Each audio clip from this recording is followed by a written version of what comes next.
of taking, turn of the 20th century, the robber barons took from the consumer, because you couldn't take much from government. There wasn't much there. The budget of the federal government in 1900 was less than $1 billion. Now, the robber barons not only continue to take from the consumer, but they take from the taxpayer. That is, they have their own type of private socialism. And so massive tax funds go into Linton for waste and Lockheed for waste and into agribusiness in terms of subsidies. In fact, big government is largely servicing big business in Washington.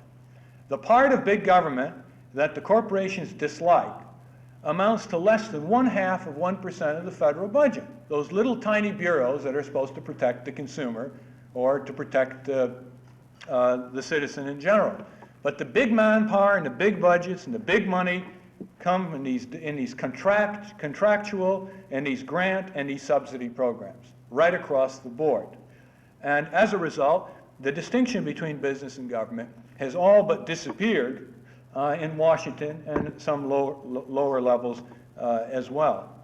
Now, this has been, of course, productive of a major crisis of confidence in the citizen in government, because the citizen has not really had that kind of information to make that distinction about business and government. They really still think government is supposed to serve them. The government has not served them. It has been corrupt, it has wasted, it's been inefficient, it's been stifled, and therefore loss of confidence in government. Now, what we need, I think, to focus on is precisely why government behaves this way in human terms.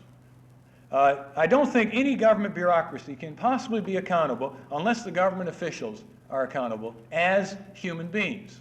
So they can't hide behind an institutional barrier.